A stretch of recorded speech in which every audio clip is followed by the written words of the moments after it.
Hypothacus Good News broadcast. I'm speaking to Dr. Hallmeyer, Chicago-based oncologist. Hi, Dr. Hallmeyer. How are you today? I am great. Thank you so much for having me. Well, I'm very interested in what we're going to talk about. It's a serious subject, and I know it's serious because I have melanoma, and I have it and I had it in 2 spots, and they did surgery and took it out.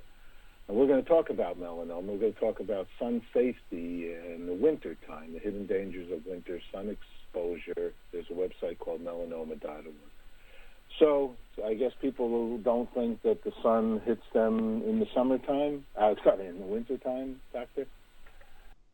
Yeah, you may wonder, right? Why are we picking this topic now? But you're absolutely right. The sun did not take any time off just because it's winter, and even on gloomy days where you may feel, I don't have to protect, you are really wrong.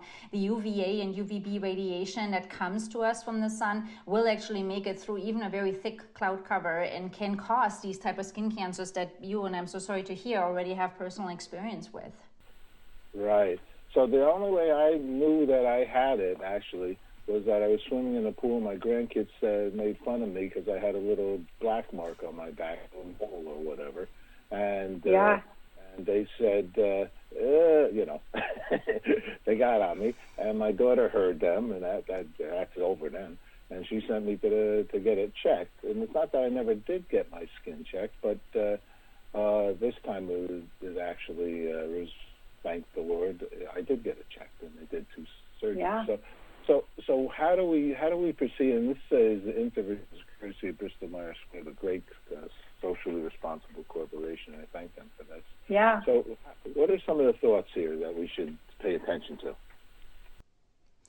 Yeah, so God, if we all just had those little guardian angels like you did with your grandkids, right? And so it really starts with being aware of our skin so we can notice if something is changing. And really the hallmark of skin cancer of any kind, but most specifically melanoma, is a changing mole, right? Something dark that doesn't look right, that is a little bit more jagged in its edges, that may have multiple colors within it, that may start bleeding or scaling. Those are all big red flags that you should bring to your attention, to your physician's attention immediately. And so, yeah, I always say get naked, right? This is the time where you should not be shy with yourself. Nobody ever will know your skin as well as you do. And do it regularly, at least once a month, so you can be aware of the moles and lesions that you may have and can really document if they're changing. And melanoma, as you've already experienced, is not something that will wait in the wings. Once it has developed itself, it can actually very quickly gain access to the deeper levels of your skin and then travel in your blood channels and in your lymphoid channels and gain access to very important things like your brain or your lung or your liver. And ultimately, this is what people, when they have metastatic melanoma, stage 4 melanoma, will die of. So it's a very dangerous skin cancer. When early detected, highly curable. However, in its late stages, it is still a very significant problem for us in the healthcare field. Now, they said I had in situ. In situ melanoma? Yes, you did. Okay. Yeah. So this is, the in situ malignancies. Melanoma is not the only one. That is what's called stage 0, And so when a malignancy is found, and again, kudos to your grandkids that they are so in love with you and that they were completely aware of something not looking right. So when it's found at your stage, the cure rate is almost 100% just with surgical intervention. Now, I'm not saying that lightly because I'm sure you have a big scar where that was removed, right? It's a very, very big surgical intervention. The good news is, though, that even if it is found at a later stage, many patients still can be cured of their illness. And really the mainstay still is surgery, even if it is, progressed to stage 1, 2, or even 3. Now, that is, where, again, I'm in front of you here today with Bristol Myers Squibb, which is a pharmaceutical company that's been really groundbreaking in the world of immuno-oncology with the immunotherapies for cancer and specifically for melanoma. And they have developed a drug called Opdivo. And this is a drug that I have personally researched quite a bit, essentially my entire career dedicated to immunotherapy in melanoma. And so with that have really accumulated a very significant joy in my life because it has changed truly how we can treat these patients. But I would be remiss to say that I can have a good detailed discussion about melanoma treatment today here with your audience without highlighting the fact that these drugs are, yes, effective, but can also be very toxic, indeed life-threateningly toxic. And so a detailed discussion about what is the right treatment for you, surgery, what kind of surgery, and yes, immunotherapy or other therapies, that really is something that needs to be housed with you and your physician. What is immunotherapy?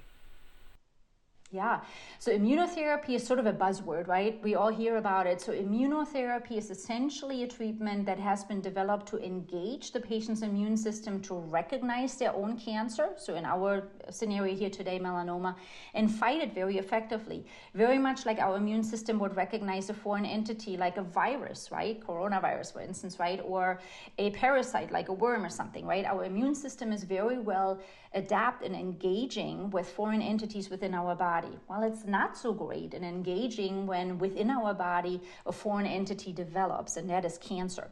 And so what immunotherapy essentially harnesses is the power of the immune system to turn it against these malignant cells. And really the breeding ground for these therapies has in fact been your illness, melanoma. That is where immunotherapy was first studied. And again, I was greatly blessed by being in the right spot at the right time and having access to pharmaceutical companies like Bristol Myers Squibb, who have dedicated their entire research force into really studying immunotherapy.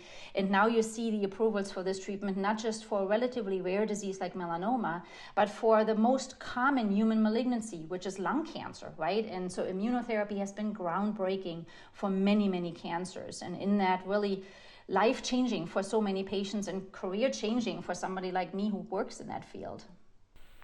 So when you work in it, so how, is this how do you, if you don't mind, it's very interesting how we are moving our lives forwards with knowledge and scientific knowledge and research knowledge. So you take a bad cell and a bad immune system, and you figure out why it is, and then you figure out if there's a way to fix it, or how do you you've doing this a long time? What is the procedure? Yeah, so what's the procedure, right? So I am a clinical researcher. I'm not a laboratory researcher. So when it gets to the bedside for me, it's already gone through the very process that you just described, where there's very smart minds that sit in big laboratories and really understand the molecular makeup of cancer and the molecular makeup of our immune system and how these two interact, and the key cell that is being studied in that setting is the T cell, the T lymphocyte. That is essentially a white blood cell that carries the immune competence of our immune system.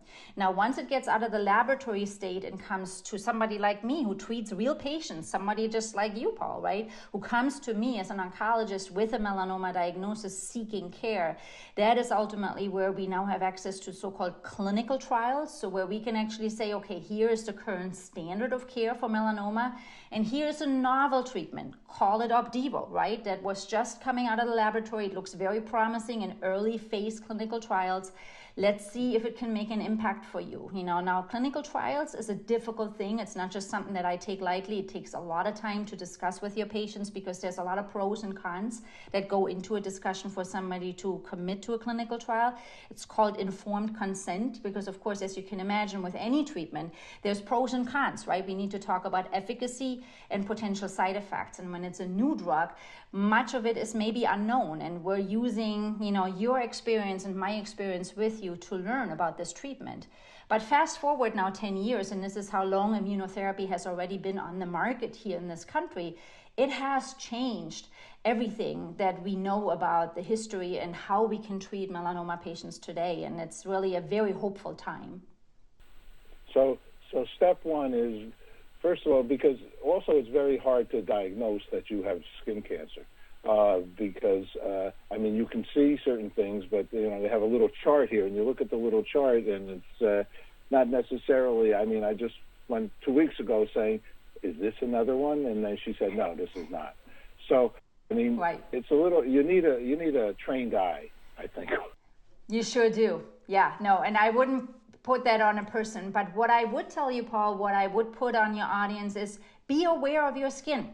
know what's there. And if it's there and it's been there and hasn't changed, you probably really don't need to worry about it. But be aware that it's changing, and you can only be aware of a change if you know the baseline, right? So I do recommend my patients to get naked at least once a year and examine their own skin. Now, obviously, we are time limited in terms of what we can teach your audience today. What I would say is go on the internet and pull up that website that you already mentioned earlier, melanoma.org, and I think you've already kind of perused that a little bit. There's a ton of information, how to diagnose this. There's pictures there, examples, so you can actually look and sort of get a feel for what this might look like. And if you're interested specifically in immunotherapy, the thing that I research a lot, go to opdivo.com, opdivo.com, and you will find a whole wealth of information on that as well. Okay, take a photograph of your body. That's what I did. Yeah, for sure. It's very good advice, yes. And look, we're all equipped with these great cameras now. Yeah, take advantage of that. Definitely true. Thank you so much for sharing, and thanks for the kind of work you do. We appreciate it. It is so my pleasure, Paul. Thanks so much for having me and raising awareness to this important topic. Thank you.